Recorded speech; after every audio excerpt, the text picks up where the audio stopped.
Welcome to the Dirty Sports Podcast. I am your host, Andy Ruther, coming to you live from the Smut Studio in Venice Beach, California, with my co-host, Joey No Chill Prano. Hello, MVP. That's right, man. I'm wearing it with honor and pride this morning. What were you the MVP of? I am the most valuable player of the last two Sunday pool volleyball games, back-to-back MVP, if I might add.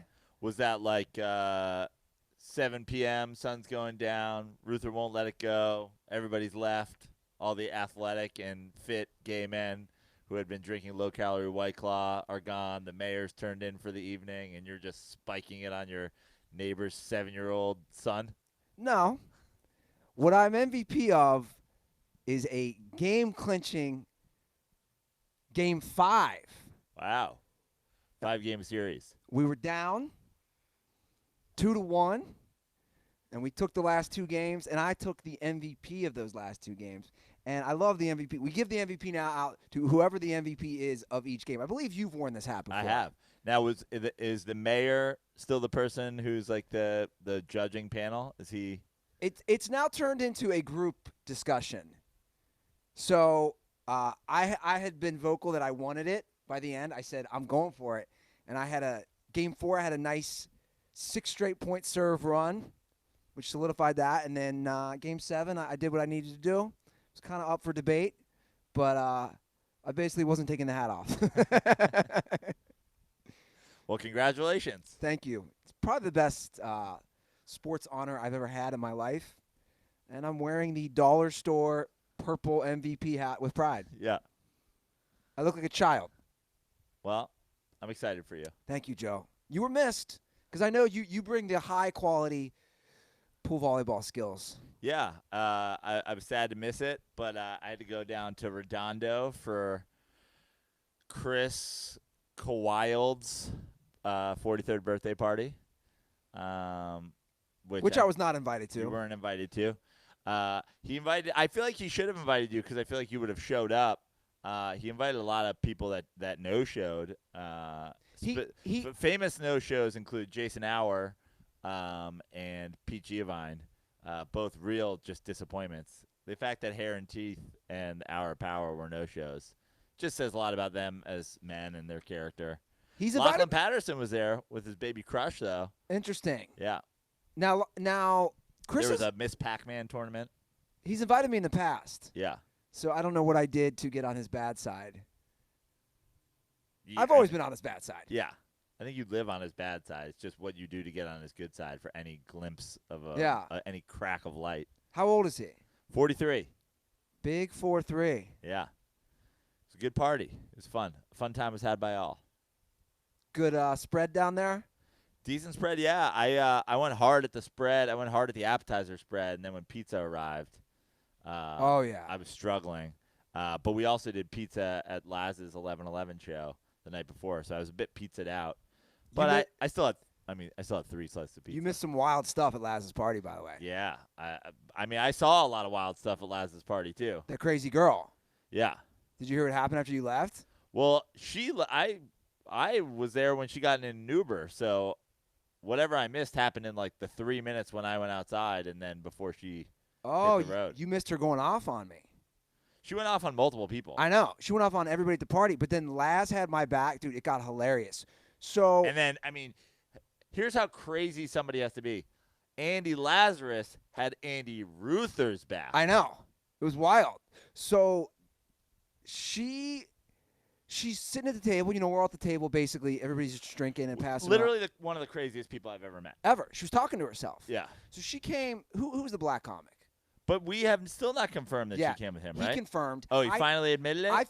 He wouldn't admit it to me, and then finally after she left, he admitted it. Okay. And he said, I'm sorry. I'm like, dude, come on, man. So and why didn't he take this girl home? I don't know. The whole time she's like harassing people about getting home. Guys, this is one of the craziest people of all time. So we're all sitting at that table. Like I said, everybody's just drinking. We've had some weird dirtballs show up to the 11/11 show, but I think she might be the craziest attendee in the history of the 11/11 show. She's wild. So I say to her, because at this point we don't know how she got here. all I said was, and not even in a mean way, how did you hear about the party? And that just triggered her. And she goes, you don't have to be condescending to me, you fucking douchebag. And I literally had the joint right in my mouth, and I felt like, you know that meme they have like LeBron with the cigarette? And I just looked up at her like this fucking bitch. And I'm all cool and calm, and nobody says anything. And then Andy loses it. He looks at her and he goes, you have no right to call my friend a fucking douchebag. You don't even know him. I've known him for 10 years. I can call him a douchebag. I know why he's a douchebag. You can't call him a douchebag. And he goes, but keep enjoying my wine that I just poured for you at my house at my party. And then she goes off and laughs. And she's like, you don't got to be a dick. She's like, no, you're being a dick to him. He literally just asked you, how'd you hear about the party?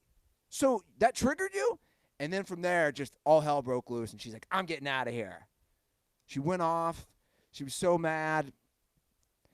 There was that, you could feel that tension of like, is she going to try to stab me? Because I was sitting next to her. She called multiple people serial killers.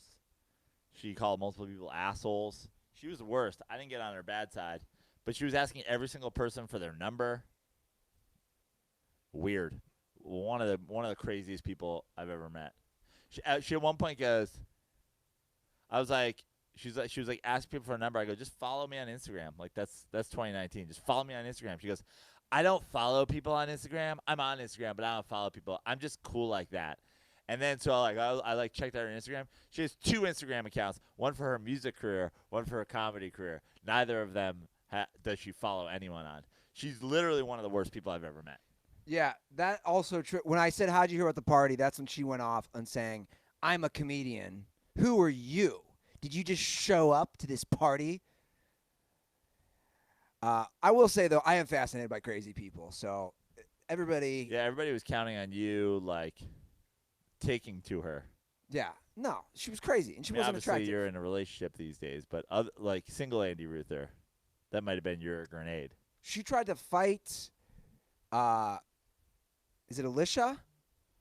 Yes. She got in a serious, like, heated she was a crazy person. argument over 80s music. I've never seen somebody ready to fight somebody over their stance on 80s music. Do you think that's the craziest response to sort of a completely innocuous situation since the 5-episode and ongoing Andy Ruther versus White Claw? Do you think this is – where does this rank on absurd, reckless, over-the-top arguments? Is it above or below Andy Ruther versus Hard Seltzer? You know, I think I have a perfectly normal and sane stance that I think – You don't drink alcohol, and you're enraged at what other people who drink alcohol choose to drink. I just think it's lame. Not enraged. And as we discussed, I'd like to get Twerks. He's over here. It's not as lame as not drinking. We can all agree to that, right? Well, first of all, I'm being healthy with my body. Aaron's being healthy with his body while still drinking. But it's not hard. You just gave it. It's a giant sham. And this is we're going to another level. This is an ongoing thing. You literally sent out an article on Twitter where the title is Hard Seltzer Sham. Like, let it go. You're still fighting. Now you have sunk to the depths of it's not actually seltzer. Well, Prano, first of all, the irony of you telling me to let it go, as you never forget a troll, or you're the one who never lets anything go. I mean, at least that happens on the Dirty Sports Podcast. We're talking about sports. You're on week 9 of your fight against seltzer. But it's not seltzer. That's all I wanted to put out there.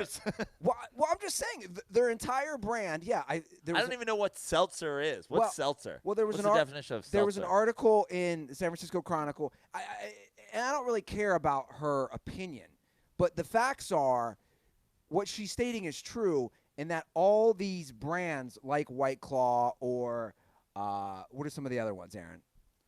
Truly, Bon and Viv. They're what they're doing, and she's right in this. What they're doing is they're promoting it as a hard seltzer when it's not seltzer. That's all I'm saying. By the way, the definition of seltzer: medicinal mineral water from Niederselters in Germany. So I have a feeling that fucking, most seltzers aren't seltzers.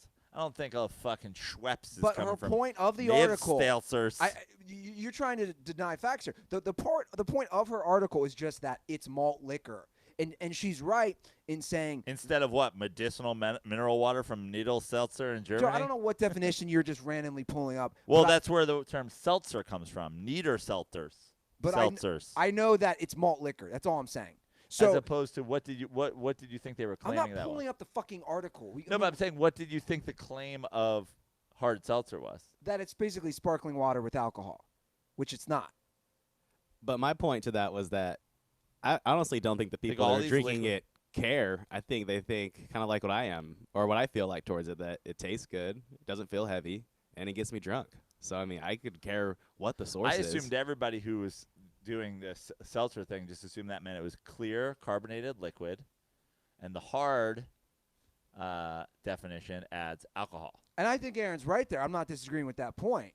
But all I'm saying is they're marketing it as something it's not. That's all I'm saying.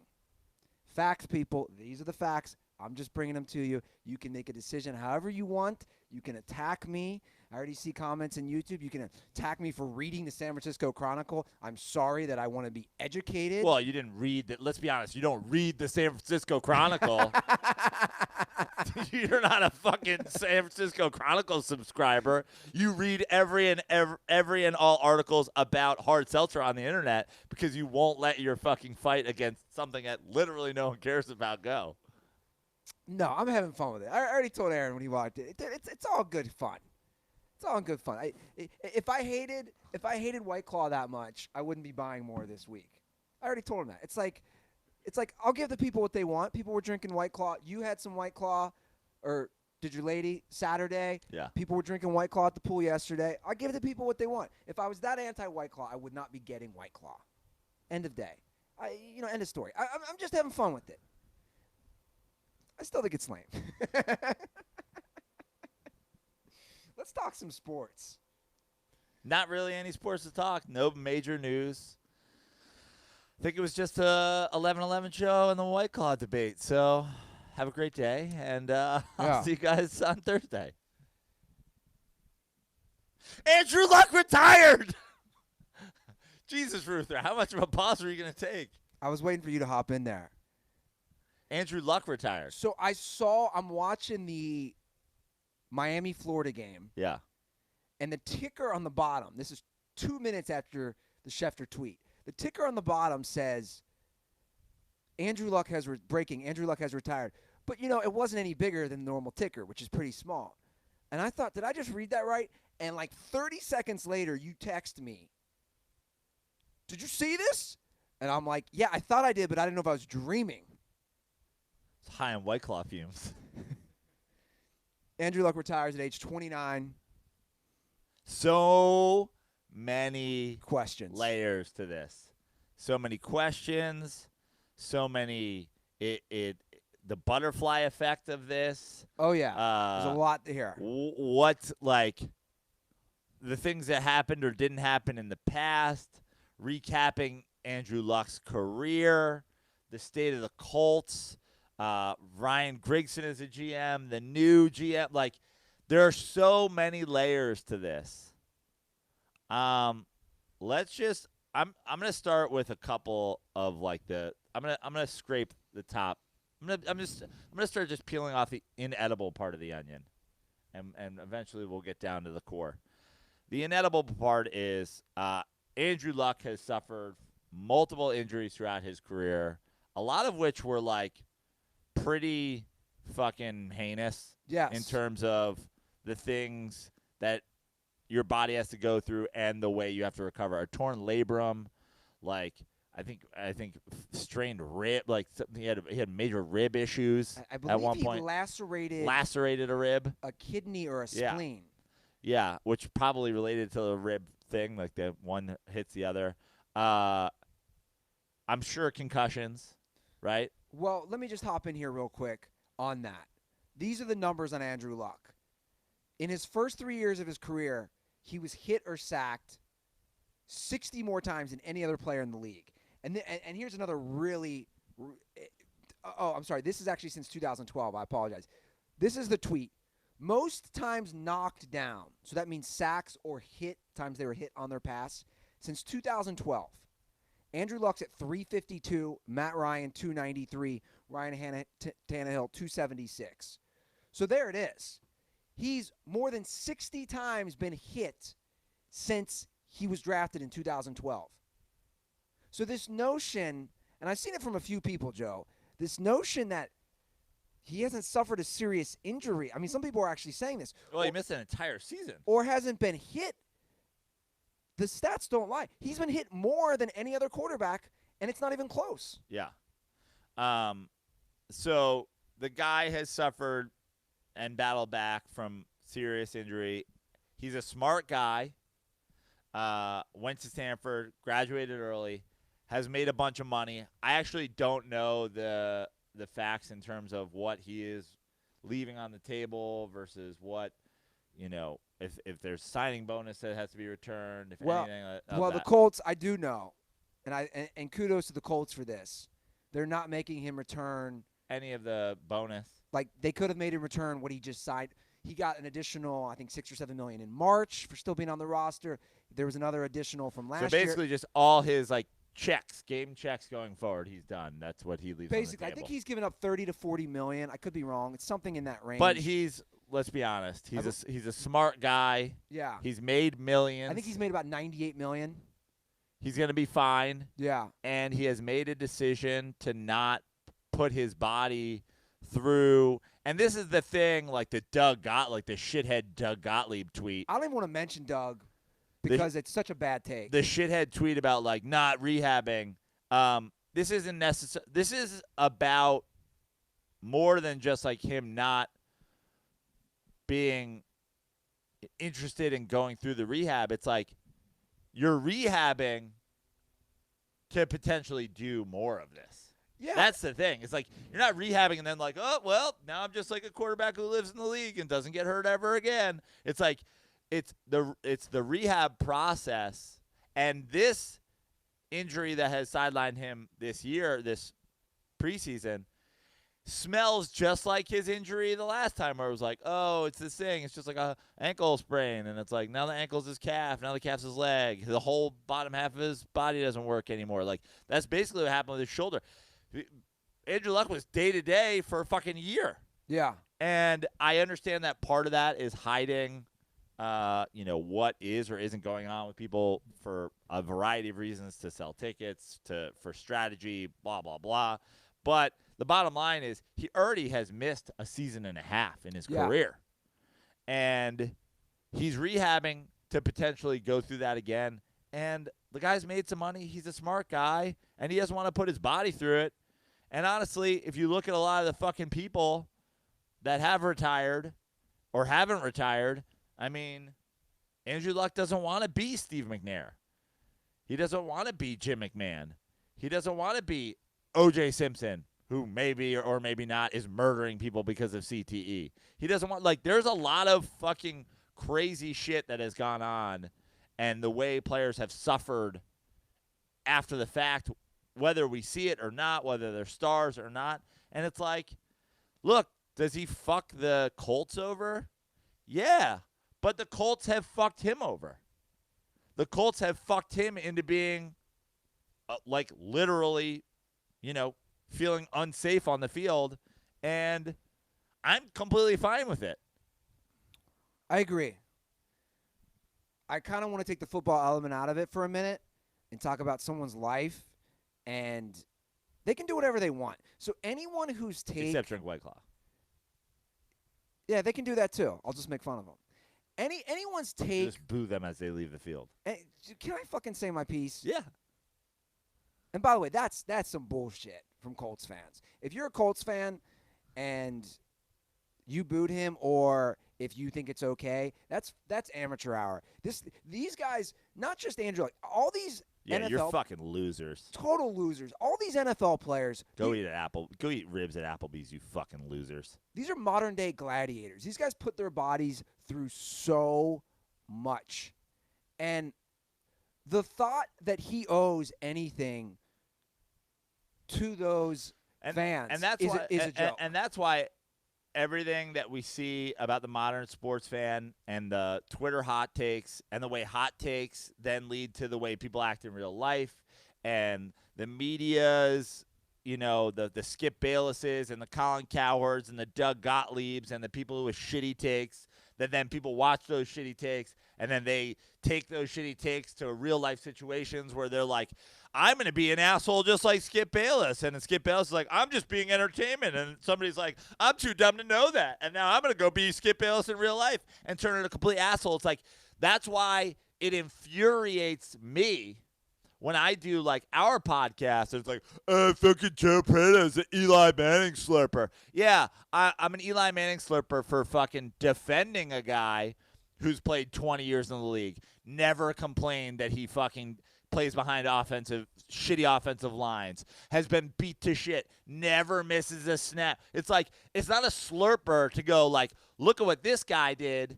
He lived Andrew Luck's life for 20 years and just haws fucking his way through the league and never goddamn complains once. Yeah. And just to say I support that makes you a slurper. And if you and really the answer is you're not supposed to support that guy. You're supposed to boo him if he doesn't play to your standards and boo him if he decides to leave early. And it's like you like sports fans these days are just embarrassing themselves. The thought of booing somebody for retiring, this isn't somebody who did something bad to your team. This is somebody who literally made your team good. Somebody who played great last year. Somebody who had your team as a potential Super Bowl contender this year, as the favorite in Las Vegas to win the AFC South again. The thought of booing this guy is absolutely ludicrous to me. And people say, oh, that's easy to say now.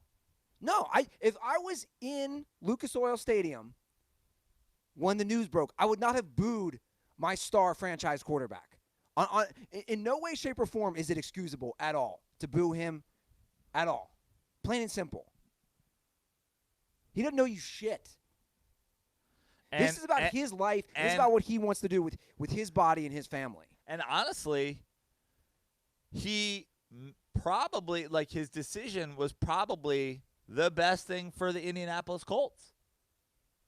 Because if Andrew Luck, who missed an entire season, doesn't know that his recovery is a situation much like his last injury where it seems like it's going to be this thing and then it starts, and he smelled it. That's exactly why he retired. He smelled this thing going from, oh, it's an ankle, now it's a calf, now it's reeks of what happened with his shoulder. Yeah. And there is nothing worse to be in the National Football League than unsure about your future at quarterback. And if you look around the league, there's not 6 teams in the league that are unsure about their future at quarterback for the next 3 years. And that's including teams that have great quarterbacks that are getting to the end of their road. Like the Pittsburgh Steelers. Do the Pittsburgh Steelers have a quarterback plan for the next 3 years? Probably not. Do the Chargers? Probably not. And those teams are going to have to make that decision soon, because the worst situation you can be in if you're the Steelers or the Chargers is the position the Colts are in, where you're a quarterback and the only plan you have goes down and you're fucking done. Who else doesn't have a plan? Maybe not a great plan. Maybe their plan is like, oh, we're going to go with, Mariota or Tannehill or whatever's better. But, like, that's a plan. Who doesn't have a plan?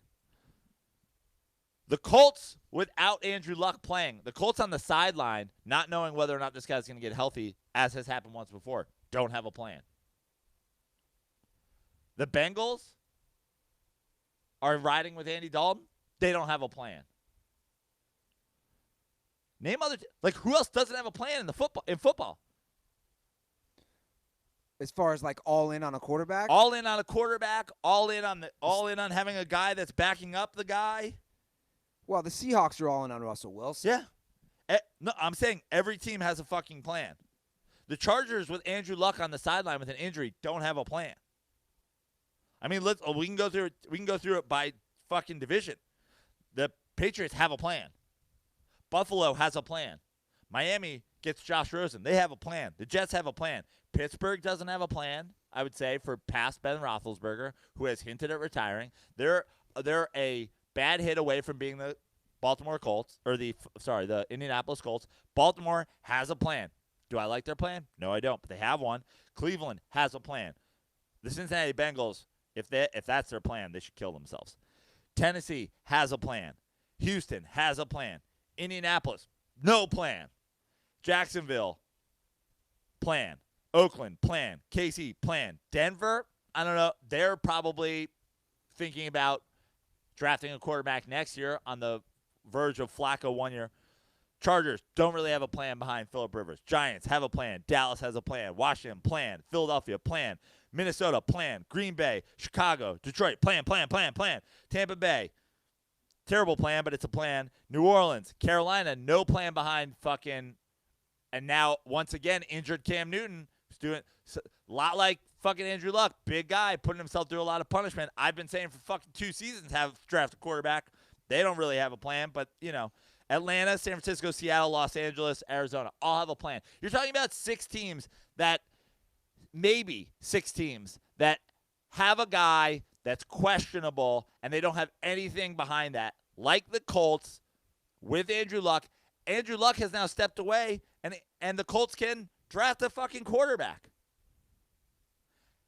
That should be your plan. Get a fucking quarterback to move forward like every team does. Nothing's worse than being kept in the middle ground and saying, like, we have Andrew Luck, who's one of the best quarterbacks in the NFL if he's healthy, and he hasn't been healthy for a lot of his career because we gave him a dumpster fire offensive line and, bad luck, pardon the pun, and, these nagging injuries. They were in a terrible, terrible, terrible position. Yeah. And now they have Jacoby Brissett, who went 4-11 as the starter 2 years ago.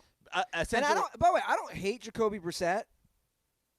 As far as a backup quarterback, great to fill in. Sure. I think he's just fine. He's not an NFL starter. But he did go 4-11 as a starter. And Andrew Luck came back and went, 11-5? Made it to the second round of the playoffs. Lit the fucking Texans up in the first round of the playoffs. Now, everybody can agree Andrew Luck's career, retiring at 29, making one AFC championship game, which he got blowed the fuck out of, and, being a 500 quarterback in the playoffs and whatever. But, it was a disappointment. But what is the guy supposed to do? Keep throwing, good money at bad money? This injury just reeked of the old injury, and it's like, oh, so let's go 4-11 with Jacoby Brissett this year, and then we'll come back, and we'll have Andrew Luck again, and then it'll be good, but it'll be 31, and then how long do you do this fucking roller coaster?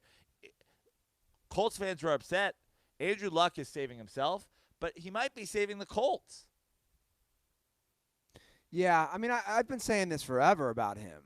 Obviously, he's a great quarterback, but he's not great when he's on the sideline, and he's already missed a full year and a half. You need your quarterback on. Guys, I think that's, I don't know how or why, but I think that's the most underappreciated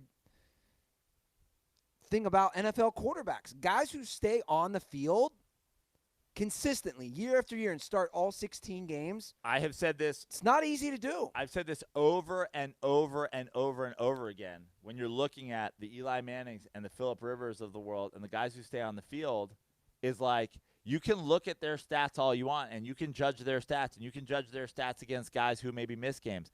But the real way to do that is to take, for example, we had the Eli Manning, Ben Roethlisberger conversation a million times. And I said, well, I like the guy who stays on the field, just from a consistency standpoint.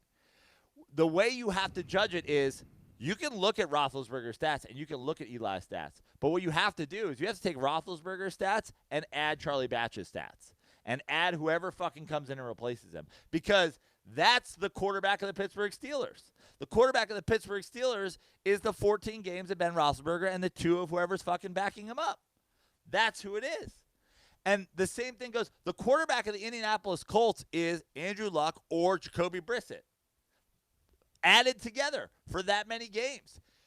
The quarterback of the San Diego Chargers and the quarterback of the New York Giants and the quarterback of the New England Patriots and that's Tom Brady, Phillip Rivers, fucking, if you're out there going, Cam Newton's better than Eli Manning, maybe, but guess what? Charlie Whitehurst's 4 games, or whoever the fuck backs him up, God, the fucking dude who was on the Browns forever, whoever the fuck the guy who comes in and has to play the 4 games of Cam's shoulder injury, the guy who played at Oregon State, ain't fucking shit, and that's part of the statistics. This seat on the couch is me, and at this point, fucking Tug Coker.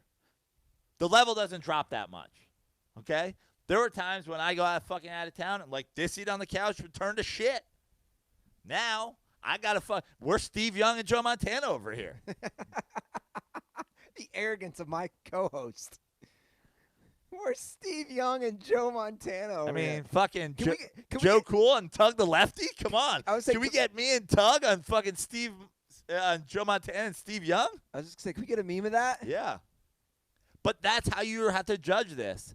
And that's the way people just don't understand it. And they judge quarterbacks. It's I love Andrew Luck. I thought Andrew Luck was, again, a top 5 quarterback, no doubt about it, in the NFL. But that's why he wasn't for me. That's when he's on the field. Yeah, that's why he wasn't for me, because you can't stay on the field.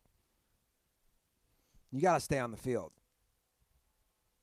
And there's not that many quarterbacks that stay on the field every game.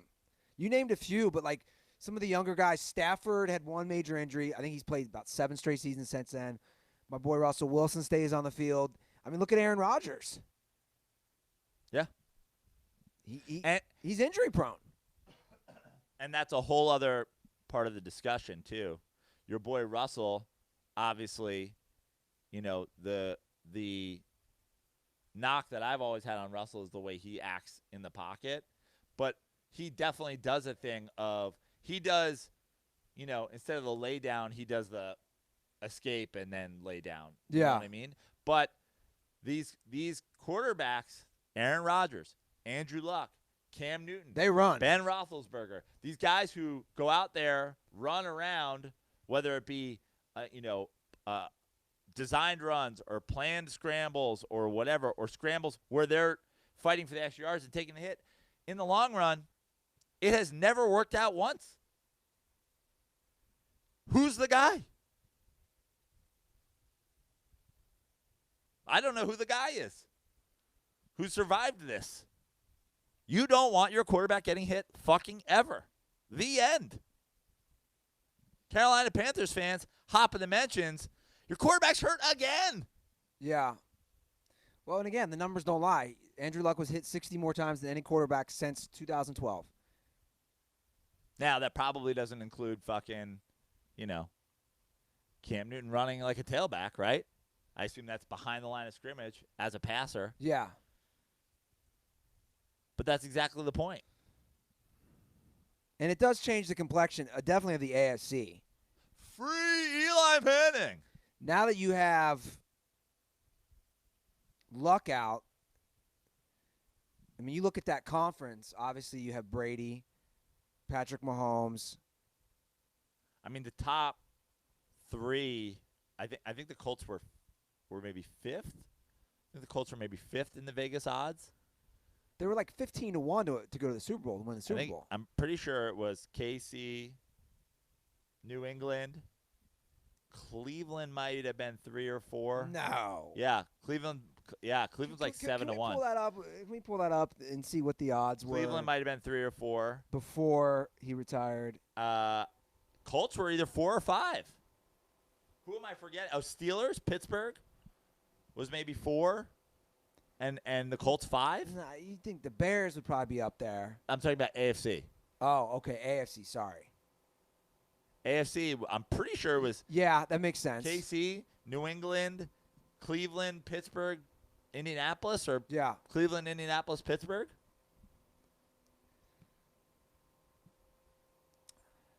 Yeah, it changes everything, especially in that division. I mean, that division is suddenly wide open now. Always has been, always will be. Bill O'Brien's a fucking boob. Jacksonville has Foles, which we know can fucking game manage, and if they play great defense. I like them. They didn't play great defense last year, though. Yeah. They weren't the same defense they were 2 years ago. If they play defense, I like them. Tennessee has been fucking right there the last couple of years, winning fucking playoff games. And then they have a quarterback who scrambles, and they have a guy who puts himself, on the injury list.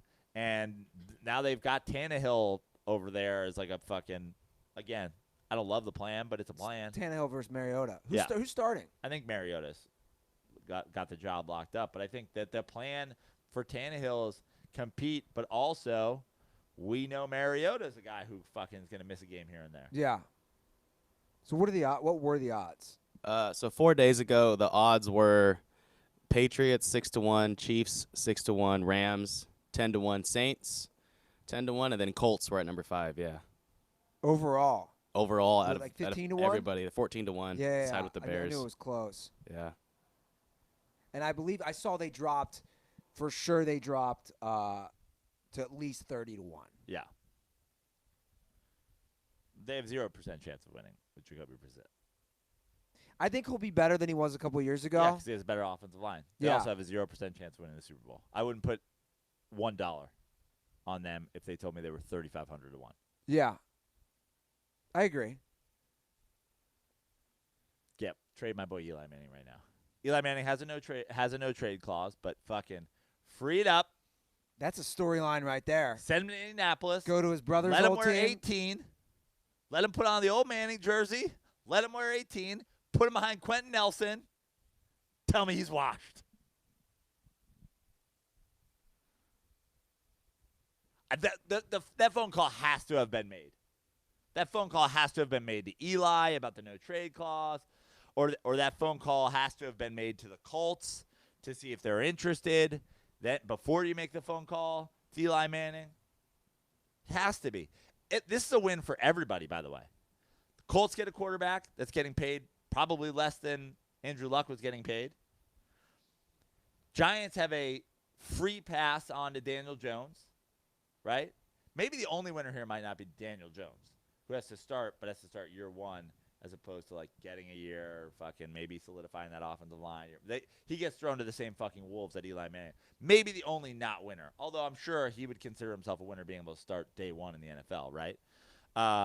Eli Manning, big winner. Goes to a great offensive line, goes inside, goes to a contender. Again, Giants get the fucking all the pressure of when do they bench Eli? How good do they have to be playing? How good does Daniel Jones have to look? His preseason was this good, but we keep saying Eli's the starter. Who's not the winner? Who says no? Well, the fact that Peyton played there, I would assume gives a little leverage to that move happening. Gives a little, yeah. Like, for this whole thing to come to fruition. I don't think it's going to happen. It just doesn't seem to be something that happens in the NFL. Seems like too easy a fucking thing, though. Yeah. Like, send Eli to fill literally his brother's shoes Yeah. in Indianapolis, take a team that was a Super Bowl contender with a quarterback to make them a Super Bowl contender again, give him a chance for a third title, walk out the door. Let him play indoors for half of his games. If not, I mean, more than half his games, right? He's going to have a game in fucking, I mean, is Texas outside? No, Is it's Houston's indoors. inside, right? Yeah. You got Houston. He's playing in warm weather in fucking Jacksonville. I mean, free Eli. And by the way, the big winner here, Eli Manning. Gets to go to fucking that offensive line that they patched back together into, like, one of the league's best offensive lines. Andrew Luck didn't get fucking touched last year. Yeah, that was a point I was going to bring up, which I think makes his whole retirement just a little bit more heartbreaking, is how good their offensive line finally is. I mean, last year they were ranked number 2 in pass protection. Andrew Luck was the least sacked quarterback in the league at a rate of 2.8% sacks a game, which is, nothing. And they were the number 4 in run blocking. So it's just, it's just tough. Good defense. Yeah. Free my boy. I hope this conversation's happening. I don't know. It's an awkward thing because there's it goes in every different direction. And by the way, Colts fans, if you don't want this, you're dumb. Eli Manning's got 1 year left on his deal. Wouldn't you rather just have a fucking shot at it? Mr. Horseshoe up his ass now has a horseshoe on his helmet? Yeah, but you know how it goes. I can already see it. And I didn't even look, just glancing in the YouTube comments of the show. You already see it. The delusional Homer sports fan never ceases to amaze me. These delusional Colts fans are already who on the think Jacoby Brissett is going to lead them to the promised land. Stupid. It's fucking stupid. By the way, if Jacoby Brissett wins the fucking division, good for you. Congratulations. He's not winning the fucking Super Bowl. It's not just these Homer sports fans. It's dumb sports writers. I saw an article discussing how Jacoby Brissett was an understudy under Tom Brady, and I just wanted to be like, where are all the other Tom Brady understudies? Well, that's my point. Matt Castle, flaming hot Trash. garbage. Jimmy Garoppolo got injured, still to be determined. Jacoby only actually started, I believe, 2 games for the Patriots. Spoiler, it's not Tom Brady. It's not the system. It's Bill Belichick. Spoiler, Tom Brady gets traded to the Colts. Jacoby Brissett plays on the New England Patriots. The Colts don't win the fucking Super Bowl that year. The Patriots still do pretty fucking good. Spoiler, it's not the Tom Brady's. He's not learning under Tom Brady. Oh, Jimmy Garoppolo looked trash in some preseason games. Spoiler. It's fucking Bill Belichick, guys. Matt Castle didn't look trash when he was on the fucking Patriots. Jimmy Garoppolo didn't look trash when he was on the Patriots. Jacoby Brissett didn't look trash when he was on the Patriots. Spoiler, it's the Patriots, guys. I'll say this as an outsider. Spoiler, Tom Brady's the system quarterback, guys. As a guy who has no connection to the Colts or the Giants or to Eli or to Jacoby Brissett, it's definitely an upgrade. Like, if you don't think that a 2-time Super Bowl winning quarterback is an upgrade over Jacoby Brissett, you just don't understand sports. And again, look at it's literally the blueprint. Good defense, good offensive line, good running back, one fucking super talented receiver, manage the game, play inside. He won a Super Bowl in that stadium. Yeah. 2010 season. Eli Manning's won more big games in the Indianapolis fucking Colts stadium than Andrew Luck has. Facts. Well, also, if you look at that blueprint, it's similar to what the Broncos did with Peyton Manning. Obviously, they had, a very, very fucking good defense that year. And, Peyton didn't have to do too much at all. But it's not even just about Eli. My thing is, a veteran-savvy quarterback is going to be better than a young guy who's struggled. Plain and simple. Like, there's a lot of guys. It'd be the same way. I'm trying to think of another veteran that you could fill in there besides Eli. It's going to be an upgrade to the Colts. Guys who've played more. We'll see. We'll see, Colts fans. I'll say this, as a guy watching it from afar, I'd be ecstatic if I was a Colts fan if I won 9 games. Ecstatic. But then the question becomes, do you want to win? Super Bowl or bust league, right? Yeah. Now you need a quarterback. You don't have a plan. You're planless. If your plan is Jacoby Brissett for the future, you're planless. Your plan sucks. Now you need a plan. Where do you get fucking quarterbacks? In the draft. How do you get fucking high draft picks? By losing games. They did it already. They didn't try to win the fucking year Peyton Manning went out. This is how they got fucking Andrew Luck. Did that plan work out? No. Is the top of the first round the only place you can get a good quarterback? No. But do you want to win games? And how many games do you want to win? That's the big question. And you're ready to win right now at every position but quarterback. Don't do this to yourselves. Don't fucking go with Brissett. Jody and the Pussycats? Don't do this to yourselves. Jacoby? If you say so. Josie? If you say so. Josie? Jody? Josie Brisket? Josie He's a brisket sandwich? Josie Brisket. Jody Don't do this. Jody Brisket? That sounds like a great restaurant. Yeah. Man, did you have that pulled pork sandwich at Jody Brisket's? Okay, so it's now the bomb. we have a couple of other things on this Andrew Luck thing that we have to tackle. One, we'll tackle whatever that is for the second half of the show since we have literally only Andrew Luck's retirement on the fucking rundown. No, we got to get the ice cream gate. Does Andrew Luck play in the NFL ever again? Does Andrew Luck play in the XFL? Does Andrew Luck take a professional football snap the rest of his career? I don't know. I don't think he plays in the XFL.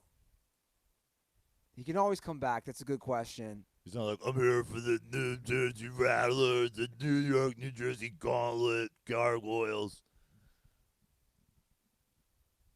Do your off, dude. Do your off. I think he doesn't. I think he's a smart guy. He just doesn't seem like a guy who's like, why the fuck would you do that? Yeah. Again, he got his degree in 3 years in architecture. It's not like he got a cupcake degree. He's a smart guy. He said he wants to travel the world. He wants to spend time with his family. He's a brilliant guy. Why does he go back? And again, you know, you look at the Romo and you look at the guys who have been like wanted by the entertainment version of it. Like, I don't know if I could listen to Monday Night Football. Sam Darnold back to pass. Looks right. Throws the deep. Like, what the fuck is happening? Like guy get possessed. Gotta like what Darnold did there. Gotta like him. Smart guy. Your Andrew Luck also kind of sounds like it's like Andrew Luck meets Batman. Yeah. He's like, I'm Luck. It's like Christian Bale's version of Batman. Oh, I kind of want to see it. Yeah. And then here's the last thing I want to talk about on the Andrew Luck thing. So I did this on purpose. It was a test. I wanted to see if the whole Midwest acted the same or if this is a state-by-state breakdown. I literally cut and pasted my Ohio tweet, deleted the Ohio references, added Indiana references. I did this on purpose. I was like, some people are going to call me out on this tweet being the same tweet I did. I'm like, I'm doing this on purpose for the people that don't know about this tweet. My famous Ohio tweet that made Ohio fans, people living in Ohio, lose their fucking minds. Death threats, fuck yous, I know your address, you don't know what the fucking Midwest, quality of life. The whole thing. I deleted LeBron. I deleted Urban Meyer. I deleted Ohio. I plugged in Oladipo injury, Andrew Luck retiring. They've had to live in Indiana the whole time. I got 0 angry Indiana folks in my mentions. Take the state of Ohio, surround it in burning rivers, like let it burn like the fucking Amazon rainforest. Take the ashes, put it in a fucking urn, ship it to South Korea. Your home state is a literal dumpster fire. Well, Joe, look. What a fucking trash bag state that place is. Relax. Just relax. What's with the nice people in Indiana? Not one single one? I mean, I think apparently all the assholes were the guys at the stadium booing Andrew Luck. Well, as you completely obliterate my home state, What a cesspool. I don't think Ohio's a bad state. Northern Kentucky, which is what we will be referring to it as from now on. What I think, let me state my case about my state. What I think is the problem is that there is a false sense of pride. It doesn't mean that the state is bad. There is a big sense of pride from the people of the state of Ohio, and that's what happens. But I think the proof is in the replies, which can be something that's it's a very, very small sample size. But hold on. The proof is in the replies. It's false pride. Because if you have pride, can't tell me nothing, right? But if your pride is bullshit, if you know you live in trash Columbus and you're boasting about how you live in trash Columbus, but then somebody comes out about how trash Columbus is, you fucking lose your mind. You will not see New Yorkers walking around going like, did you say New York smells? Fuck you. New York doesn't. No one gives a shit. It's like the old Kirk Zipfel joke. San Francisco and Los Angeles are in a rivalry that only San Francisco cares about. People in Los Angeles don't give a fuck what San Francisco thinks. Like, take your ugly bitches lined up for brunch and go hang out in 40-degree August weather, you fucking gross, feces-infested wasteland. Like, it's the false pride that Ohio flips. That's why they flipped out, because their pride is bullshit. It's a house of cards. They know they have nothing to be prideful about. People in Indiana are like, yeah, man, we live in Indiana. Some guy was like, yeah, I'm going to kill myself at Applebee's tonight. That was a reply. He goes, I'm going to kill myself at Applebee's. I'm like, that's the man. Just keep it real, Indiana. I like that. Like I said, there's this pride, whatever you want to call it, false or real pride in their state. And Indiana, greater than Ohio. But not really. Title? But not really. Oh, I'm going with it. You're judging it by the people. Yes. There's a lot more to do in the state. Let's just agree the landscapes are sort of neither here nor there. The geography? Yeah. You come with Six Flags, I'll hit you in the face with a microphone. You mean Cedar Point? What exactly? We got a fucking water park. There's a lot more sports teams in Ohio. I'm not going down this. I'm not doing this. I'm not going down this Ohio versus the world thing because I don't obviously have a stake in the game. No, you fucking pulled the plug fucking fast. You went to fucking Vegas before you went back to Ohio. Missouri first. But yeah. Shout out to the good people of Indiana. I like you guys. Nice bunch. Take your fucking ribbings like men. And women. As Walt Ruther would always say, love the state of Indiana. It's great roads. That was always my dad's thing when we drive through the state. He goes, look at these roads on the freeway. They take care of their roads. Unlike Texas. Oh, my God. Texas. I get it. Fucking everything's bigger in Texas, including your potholes. What's the weather situation down there? I didn't even know it fucking snowed in Texas. Texas is proof sometimes you can be too anti-government. You're like, they won't tell us what to do. You're going to take my tax money from my cold, dead hands. Like, you know what? Hand over a little bit of that tax money. Yeah. Let them fill the fucking streets in. Pavement's not that expensive. We drove on some rough freeways. I don't need no fancy fucking roads. My truck's got nuts on it. You're like, all right. Yeah. Truck also has a fucking busted axle because your roads are a fucking nightmare. Brandon's taking a nap, wakes up. Did you just go off-road? No, I'm on the main freeway. The average fucking Dallas highway looks like Tony Romo when he was doing like the laying down position. You're like, that's broken, that's broken, that's broken, that's broken. Well, Colts fans, I know it's been a rough couple days, but I have some good news that will cheer you up. Ticket prices are dropping rapidly for your home games. You know how I know this? I checked it out on SeatGeek. Get those tickets for your upcoming Jacoby Brissett 2019 Indianapolis Colts season on SeatGeek. Guess what, guys? If you haven't downloaded the app, I got a great offer for you. You get $10 off on your first SeatGeek purchase. SeatGeek! I love SeatGeek because you can see exactly where you're going to sit, whether that's at Lucas Oil Stadium or out here in Los Angeles at the Coliseum or at wherever the Chargers play. I don't even know what it's called anymore. You can see your seat before you even show up to the stadium. Over 50,000 five-star reviews on SeatGeek. That's how good it is for customer satisfaction. And once again, SeatGeek will even give you $10 off on your first SeatGeek purchase. All you need to do is use our promo code. So download the SeatGeek app today and use promo code DIRTY for $10 off on your first purchase. That's promo code DIRTY for $10 off on your first purchase. And if you use that promo code and send me a screenshot, I will mail you a couple Dirty Sports Thust the Process koozies.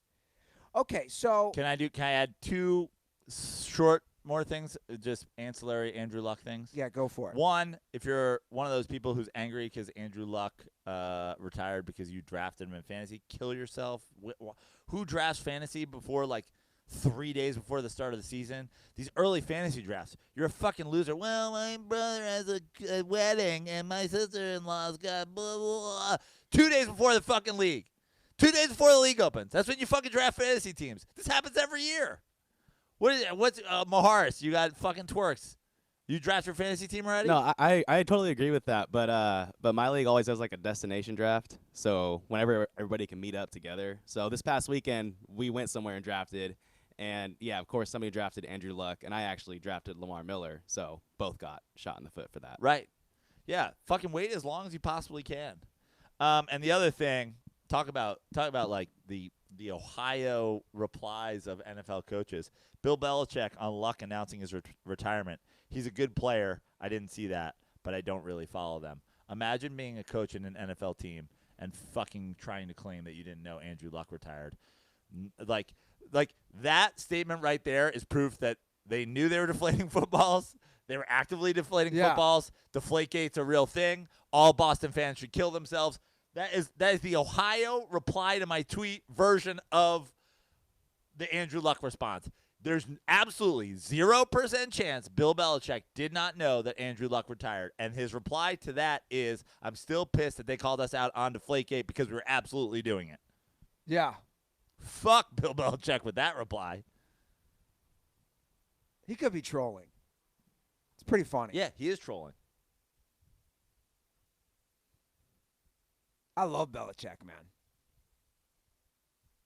I'm just saying, own it, bro. They caught us cheating.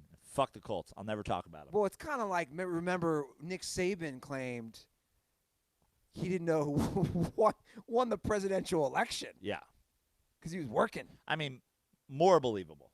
You think? More believable. Andrew Luck's in the NFL. You think Nick Saban? I don't think Nick Saban gives a single fuck about politics. And he probably was working. And his wife was probably like, should I go in and tell Nick who won the thing? And she's like, well, the last time he threw a broken beer bottle at me for interrupting him while he was watching film. So, no, I'm just going to let him be. And they got in his car, and he put on fucking, I don't know, Christian talk radio or some, whatever the fuck Nick Saban listens to. Motivational speakers on his drive to the fucking. Nick Saban's probably the kind of guy who drives to the office in dead silence in the car, right? Doesn't even turn the radio on. Focuses. You ever do that? No. I'd rather be dead. I've done it a couple times recently where I've just been driving in silence. It's a very different experience. Yeah, just driving in silence just to see how it feels. Being deep with your thoughts. I'd rather be dead. I'd rather be dead than take a 6-hour car trip than. I didn't say a 6-hour car trip. I'm saying. Yeah. No, I'm saying to the grocery store. I was making a joke, and then I was being serious. I'd rather be dead than take a 6-hour car trip without radio, podcast, music, whatever. Somebody talking to me. I'd rather be dead. Anyway, let's talk about these ice cream machines. Ice cream machine gate, or just ice cream gate, whatever you want to call it. Shake gate. Shake gate. We put out the Dirty Sports signal to all the DirtBalls. There was a very nice response on both YouTube comments, DMs, phone calls. I listed all the calls. We don't have to really even play them. But basically, the response has been very similar across the board. Is that, for anybody who missed last episode, we had back-to-back nights in Texas, one at Jack in the Box, one at Whataburger, where we went midnight or later and the shake machine was broken, or so we were told. Basically, what we've learned is it's never broken for the most part. One dirtball left a call and said it was broken for a couple months. Because if it breaks, you're fucked. You got to bring somebody in. It's like my fucking Cadillac. Yeah, when you got to breaks. You're like, we're not driving it for a while. You got to bring somebody in. But basically, what happens between those hours of night, let's say midnight to 6 a.m., is that it's getting cleaned, and a lot of times this is a multi-hour-long thing.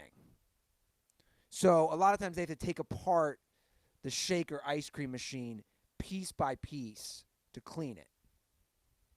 This brings me to multiple questions. I agree. First of all, let's fucking make a self-cleaning milkshake machine that flushes after every fucking milkshake or something. Well, that's the first thing I thought of, too.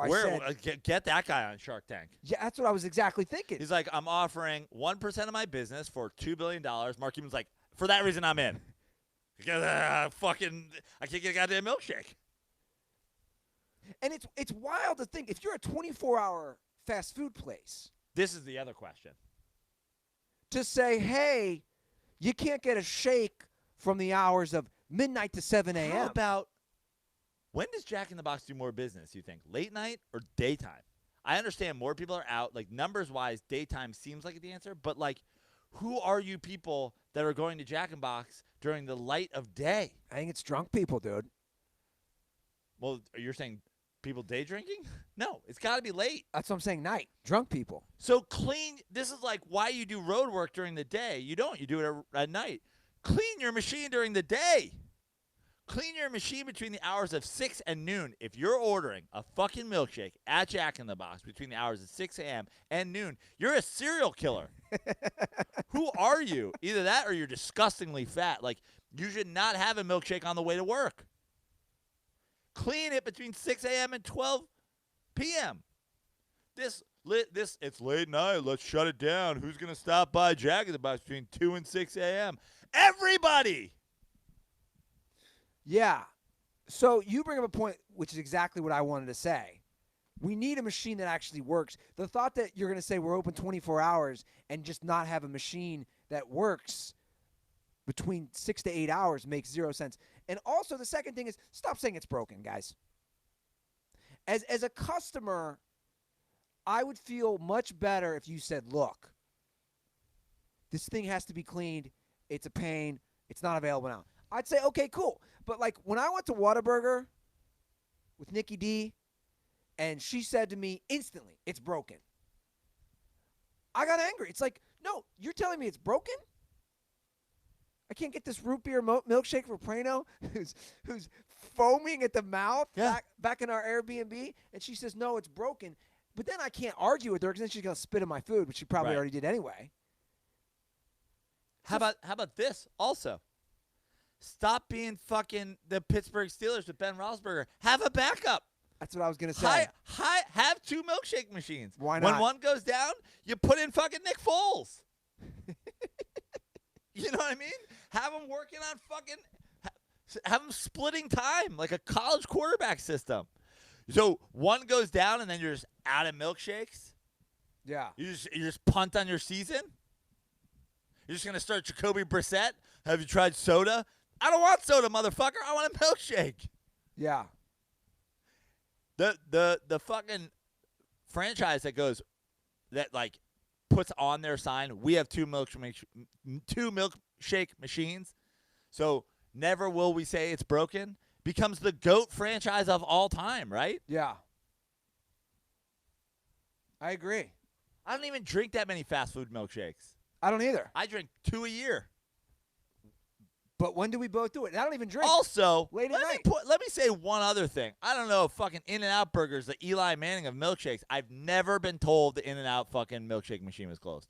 It's a good point. Wow. Ever. Wow, it's a good point. I never thought of this. Ever. I never thought of this. I've never been, and I drink milkshakes there more than any other place. I've never been told it's closed or broken. Have you ever been told it's broken? No, never thought of this. Shake continues. We need an In-N-Out worker on the phone. Do you guys have multiple milkshake machines? Do you have Nick Foles just sitting in the back fucking with a fucking visor on, holding a fucking clipboard, waiting for your main milkshake machine to go down so you can activate him and he actually pumps out even better milkshakes, so God knows why you would ever trade him to the Jacksonville Jaguars when your current number one milkshake machine breaks down all the time? I need to know. Shake continues. This is revolutionary. I can say without a doubt, In-N-Out has been the only restaurant where they've never said it's broken. I have drank 10 times the amount of milkshakes from In-N-Out as I have drank from Jack in the Box and McDonald's. Maybe not combined ever, but definitely since I moved to California, McDonald's milkshake machine is broken. Jack in the Box, it's broken. But hold on, let me throw another one in the mix. In-N-Out, never broken. Let me throw another one in the mix. Maybe it's the Christians praying. I think I just became religious. Let me throw another one in the mix. Not once has Wendy's said our Frosty machine's broken. Yeah. Have you ever gotten that? I don't go to Wendy's all that. I've had 6 Frosties in my entire life. I've never gotten a late night, midnight or 2 a.m. There's that Wendy's on Venice Boulevard in Culver City. Yeah. They've never been like, our Frosty machine's broken, dude. Sorry. Shake continues. Shake continues. Did we have calls that we wanted to hear about this, or you're pretty much telling me they all say the same thing, which is they're cleaning the machine? Yeah, basically they're all saying the same thing. Get 2 machines. And also, I think we also close it from 6 to noon. I think we covered it, though. Stop saying it's broken, because it's not broken. Stop saying it's broken. And stop drinking milkshakes it's between 6 a.m. and noon, you fucking serial killers. That's when the machine should be off. Who are you people? 6 a.m. to noon. I worked a graveyard shift and get a milkshake on my way home to put myself to bed. Also, it fills me with sugar so I can murder people. I'm in for luck. Now that I'm not playing for the part of Indianapolis coach, I murder people and I drink broke drinks. This episode is off the rails. You like Dwight Howard joining the Lakers? We discussed this at my pool on Saturday. I mean, I said the way the Lakers had to approach it, and then you told me that's how the Lakers did approach it, and then you told me that they said it out loud to Dwight Howard, and he agreed, and that's why he's on the team, which is just come, defend the rim, rebound. Please don't ever shoot the ball. Like they sat him down. Apparently they had a meeting and said, if you want to join the Lakers, all we need you to do is defend the rim and rebound. And he agreed. And they also said, if this doesn't happen, you will be cut from the team. And do you remember why I said that's why he was a decent fit for the Lakers? Because I said the question was who's a better fit, Dwight Howard or Carmelo Anthony? And Carmelo Anthony has never and will never agree to play a role other than giant non-defending piece of shit that only shoots mid-range jump shots that Mike D'Antoni and other smart people have known as an antiquated shot in NBA history for 6 fucking 8, 10, 12 seasons. So this is why Dwight Howard has a job and why Carmelo Anthony doesn't have a job. And good for the Lakers for telling him that straight out, and good for Dwight Howard for agreeing. Yeah. And good for the Lakers. We'll see how it works out, though. Yeah, we'll see if he actually does that. You never know with Dwight Howard. If he can be the rim defender and the rebounder that they need and stick to that role, I think it's a nice addition. Again, if he can stick to that role. Yeah. You never know with him. Did you watch any of the Team USA's loss against Australia? Come on, guy. I'm watching a lot of Team USA basketball. Friday night? Who's on Team USA? Can we talk about this? I had no clue. By the way, if you want to know why U.S. soccer will never be good, look at Team USA basketball. When not your best athletes are playing on something, you're not as good as the rest of the world. We don't have our best NBA players playing, and we're losing to fucking... Let me just read some of the Team USA roster. Harrison Barnes, Marcus Smart, Chris Middleton, Donovan Mitchell, Miles Turner, Kyle Kuzma didn't play, Brook Lopez, Jason Tatum, Kemba Walker. I mean, you have some decent players, but come on, dude. I almost feel like Team USA... Joe Harris? I almost feel like Team USA, when they have a roster like this would be better off putting like college players with Joe Harris. Yeah. Like Joe Harris could be fucking Patty Mills. Like surround Joe Harris with fucking hustle and heart and let him have a shootout with Patty Mills. I bet you Joe Harris would win. Like I'm all about like take a couple of these guys and just be like, go dog, go. Yeah. Kyle Kuzma, fucking just take over. But when you have like a mixed bag of sort of ancillary, spare NBA parts that are like third-tier NBA players, and then you put them all together, and then they don't really know how to fucking play together. They've never have experience. Like, honestly, take Duke basketball's team from this year and just be like, you guys are the USA national team. They'd probably win it all, right? Well, they wouldn't allow – come on. Are they going to allow all those top picks to play? Take Virginia. Do you think Virginia's basketball team alone beats, like, the Australian team? No. You don't? No, not even close. I think they get waxed. Really? Dude, you got to realize now, basketball has changed so much worldwide, and these teams are good. Because they have a bunch of NBA players that's what I'm saying. on them. If you look at Australia's team, they had Patty Mills, Joe, what's his name? What's the Ingles. guy? Ingles.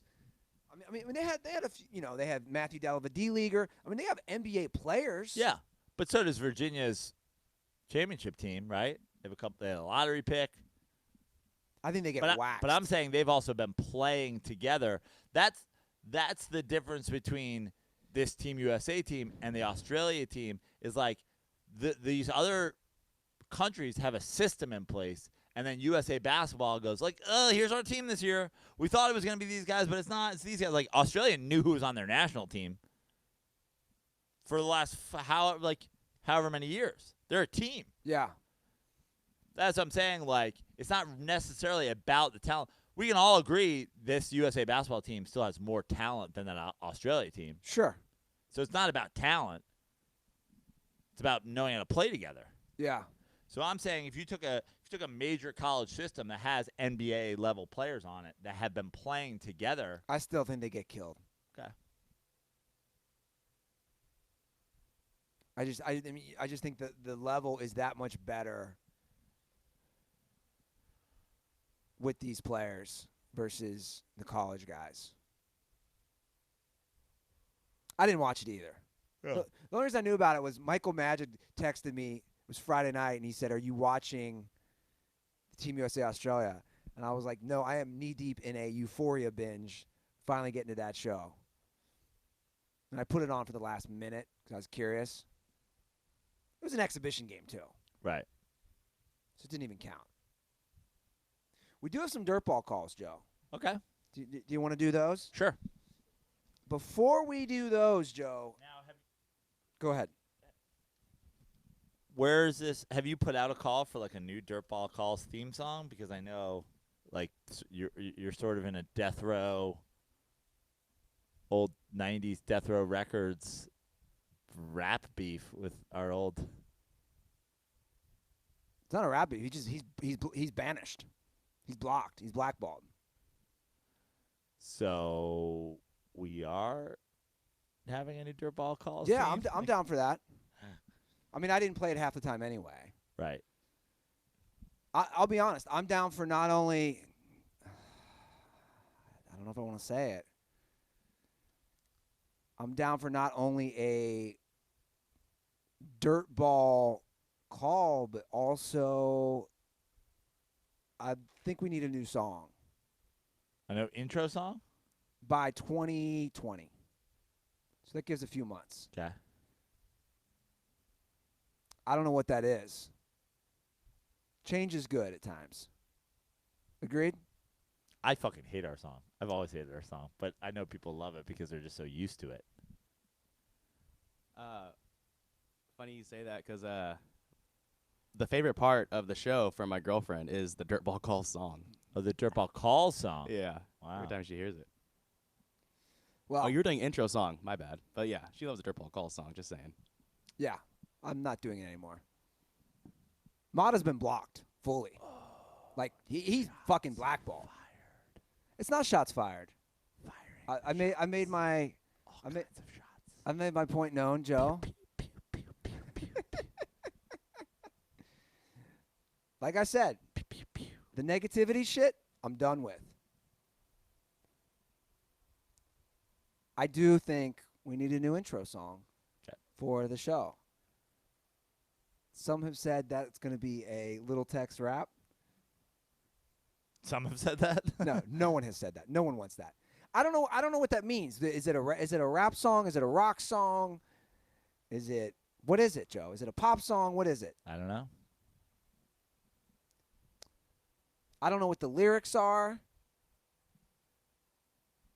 Well, let's listen to these dirtball calls.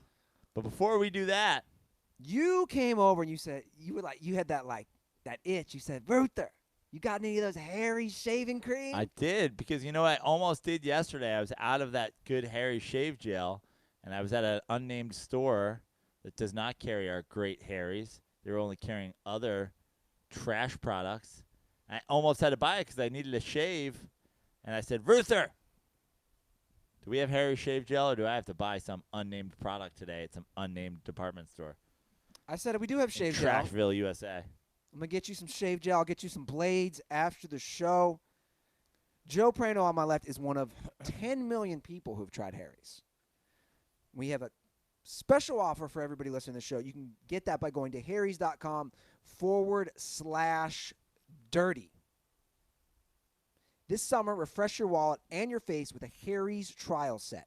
This is what that trial set comes with. A weighted ergonomic handle for an easy grip, that 5-blade razor with a lubricating strip and trimmer blade for a close shave, that rich lathering shave gel that will leave you smelling great, and a travel blade cover to keep your razor dry and easy on the go.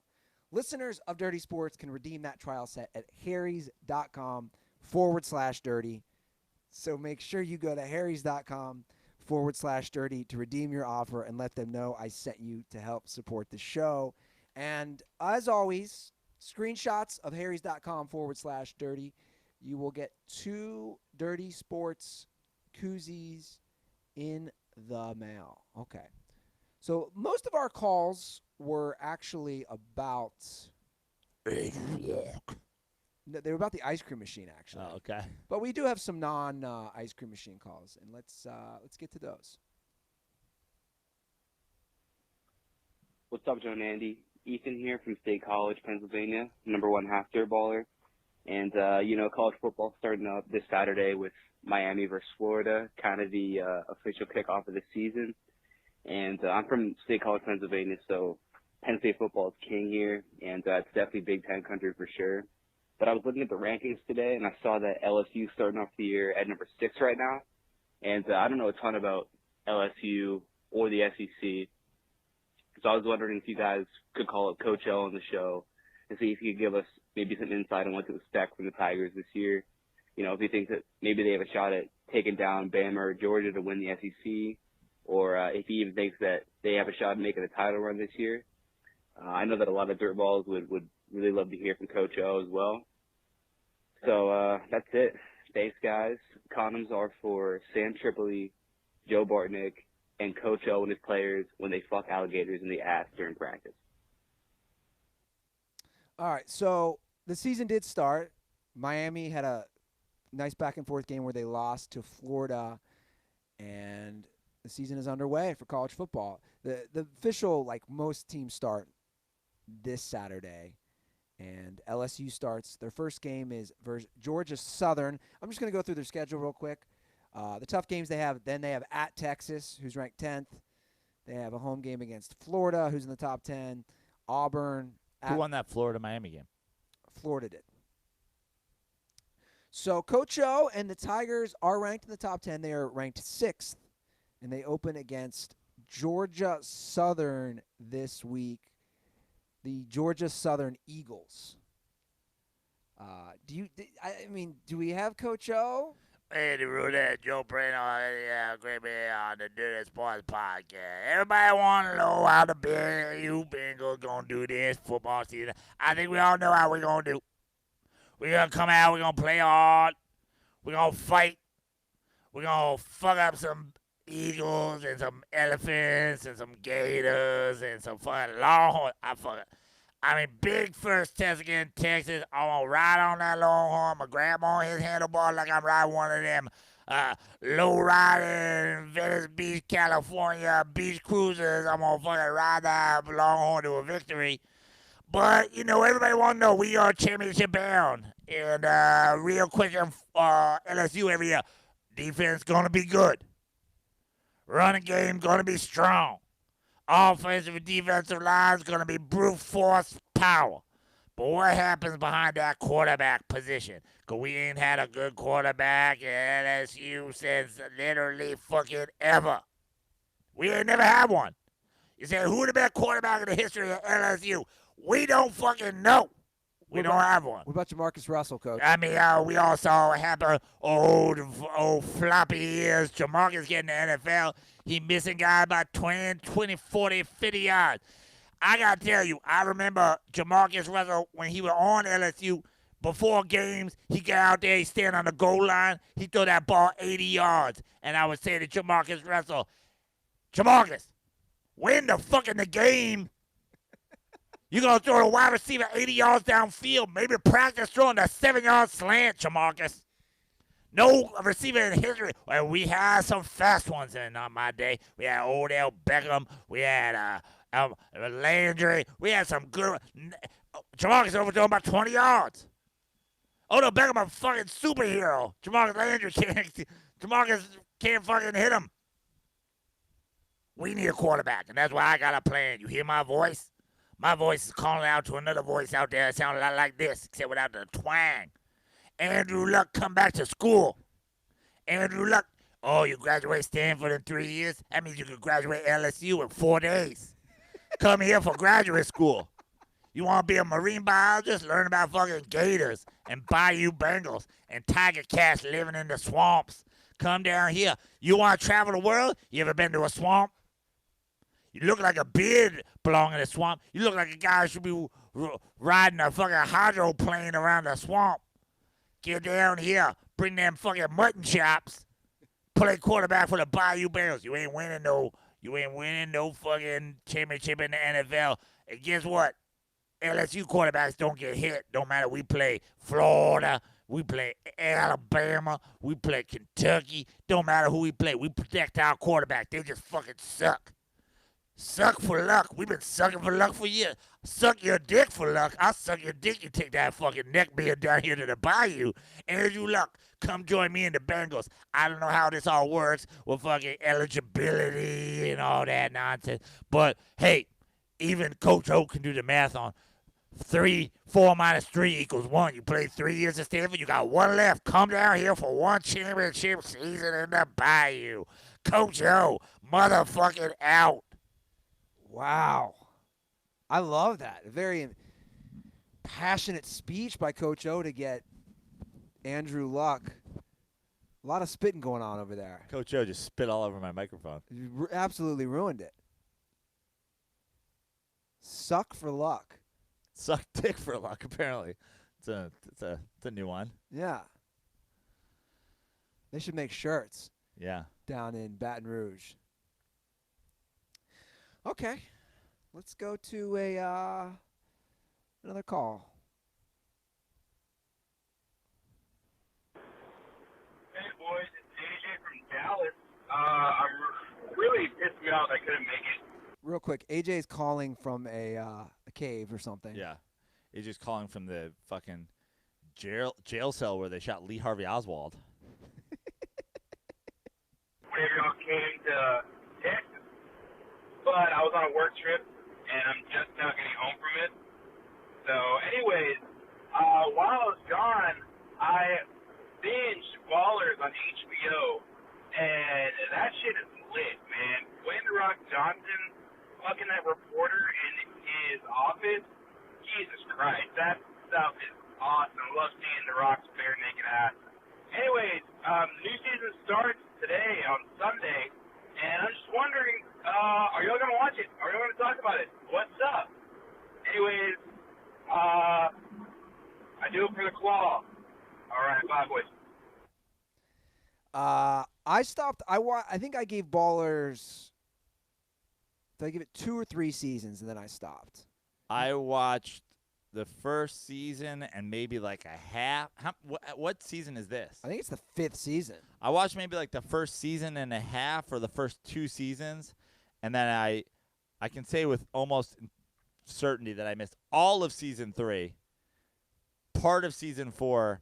I ended up watching, like, basically, somebody else was watching. My girlfriend was watching. She like decided to binge to catch up to the end. She ended up watching like most of season 4. It was just like on in the background. Ballers is trash. And I love The Rock, but Ballers is the hottest of trash. This comes from a guy who I watched every episode of Entourage. Entourage is trash, but at least Entourage like had fucking. We didn't know Entourage was trash when it started. It was like, this is kind of cool. This is kind of fun. Ballers is a worse Entourage. It's so trash. And then they create these fucking shitty storylines. Like last year, the storyline was, what's his name? The fucking British. Who's a British comedian? Russell Brand fucking running a fucking extreme sports network. And The Rock's got to take. It's so trash. And by the way, we called out Dallas for being like the basic white girl of Texas. I am not surprised that the guy from Dallas, Texas watches fucking Ballers and said it's lit. Ballers sucks. I like The Rock. Sorry, HBO. By the way, I love every show on HBO. All I want to do is be on every show on HBO. Ballers is trash. Well, the thing is, I like a lot of the actors. I love The Rock. I like Rob Corddry. But it's one of those things like, what happens? It's all these like, it's this very Entourage thing where like we're gonna create this thing. Yeah, it's gonna create this my drama, struggle. but the drama doesn't have it. Like, oh no, the drama is that like The Rock will or will not be like the president of football for a new team that's moving to fucking Vegas. Like, are there a lot of stakes in that? Like, oh, otherwise he'll just be kind of rich. Like when it started, they were talking about like, oh, The Rock has fucking head injury. Like, stick with that. Yeah, my struggle with the show, I really wanted to like it a lot. Like I said, I gave it definitely 2 seasons, maybe 3. But I kept finding myself, it's not good if you feel forced. Does that make sense? Yeah. If I'm feeling, oh, I should watch this just because, and I'll be honest, that's how I feel this season with Hard Knocks, as we've discussed. I'm feeling, oh, I just got to watch it because we can talk about it on the show. But, yeah, I fell off. It also doesn't help, like you said, HBO has set the bar so high with their shows. HBO has such amazing content that I'd rather watch Bill Hader's character from Barry paint a house than watch Ballers. Yeah, I've struggled. But, yeah, people like it. That's cool. You guys can watch it. It doesn't surprise me that a claw dog loves it, Aaron. Those are your people, Aaron. Do you watch it? No, I kind of gave it the same run you guys did. I think I gave it the first 2 seasons, and then I kind of checked out a couple of the third season, but I didn't actually stay with it. I just kind of found myself on my phone too much while watching the shows. That's not a good sign. And it was like I'm not paying attention enough. This isn't exactly for me. It's like I started Euphoria this weekend. I've heard so much about it. I knew it was a very highly acclaimed show, so I started it, and that's exactly what hit me. I realized, dude, when you're watching Euphoria, like when I'm watching Euphoria, I'm not on my phone at all. I am locked in. I watched Euphoria and I pretty much binged it. Like I watched a couple episodes. Like I'm not like the biggest Euphoria fan, but it's like it's pretty good. No, I'm not either. I'm just saying that's my point of what he's saying. If you're dabbling on your phone, if I'm really into something, at least there's stakes. Like I just don't know the stakes in Ballers. Yeah. Like at no point in Ballers has The Rock, Rob Corddry, the diva wide receiver, anything, have they fucking has anybody not been driving a Range Rover in like a $1,400 suit? The only guy, shout out to like the fucking best part of Ballers, is our boy Omar fucking Miller. It's like, oh, he's working at a car dealership. And then he ends up the fucking GM of the Dolphins. Like, that's a cool storyline. This guy, what do you do after you're out of the league and you can't whatever? Like, and I'm not saying that because he came on our show, but like at least that was, that story. I'm a gigantic offensive lineman. I play. What next? What happens to me next? I'm selling used cars? Yeah, which is probably a common thing. Yeah. The Rock's like, what happens after like a borderline Hall of Famer in the NFL? I don't know. They just give you a fucking shit ton of money and you walk around and you fucking eat painkillers like they're candy. Also, Rock, just drink water with your painkillers. Like, what the what kind of rock shit is this? He's like taking fucking horse pills and like chewing them. Like this doesn't make you it doesn't make you any less badass to wash down your fucking painkillers with water. In fact, you know what makes it badass? Washing it down with alcohol like a real fucking degenerate. The Rock's just always chewing on painkillers. What is this fucking shitty shtick that they came up with? Whose idea was it that The Rock was going to chew his painkillers? Has The Rock ever fucking taken painkillers? That's not how it works. He's always like popping them out of a fucking Pez dispenser. Like, grow up. I knew Take it with a fucking glass of red wine like a real man. I knew you'd have a passionate response to that. Okay, one more call. This is concerning a possible 2019 NFL season bet, Joe. Ooh. You know, me and you have a bet every year. Loser has to watch Ballers. Hey guys, this is Zach from Indiana. I had a idea about the NFL bet this year, and it kind of got three parts to it. I mean, you can record it for content. It's got a component of public humiliation, and you can use the little text hat that Ruther likes so much. So here it is. The loser spend 3 hours on Venice Beach boardwalk with cutoff jeans, no shirt, with the little text, big gigantic cowboy hat. He's got to stand there on the boardwalk with a boombox with like a mix of songs like I'm Too Sexy, Relax by Frankie Goes to Hollywood, Do You Think I'm Sexy by Rod Stewart, stuff like that. Just got to stand there and dance and get publicly humiliated for a couple hours. Hell, you might even be able to throw out a can or something and recoup some money for the Thus Fund. But I thought that would be a fun idea for the NFL bet this year. So thanks, you guys. Stay dirty. Well, Zach, I'll be honest. Why even do a bet? I'll just do that shit for free, bro. Literally, my response to this was, fun bet. I like it. If my co-host was anybody else, that'd be like, oh, no one wants to do a thing. Ruther's fucking living in the little text hat at this point, and the jorts. Like, this is just some shit Ruther would do on a Saturday. Yeah. It can't, like, it needs to be just as bad. Like, neither one of us wanted to go to a Juggalo concert. Ruther's like, can't wait to lose so I can fucking dance to I'm Too Sexy on the boardwalk. Yeah, like, I'll be honest. That's something I would do. I mean, I busted out the cowboy hat, jorts, and boots Saturday at the pool. So Prano's right.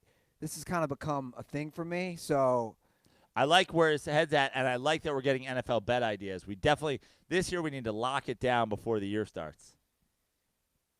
yeah, definitely something neither of us wants to do. Loser has to talk like Andrew Luck for the entire run of the playoffs. The Patriots the first round.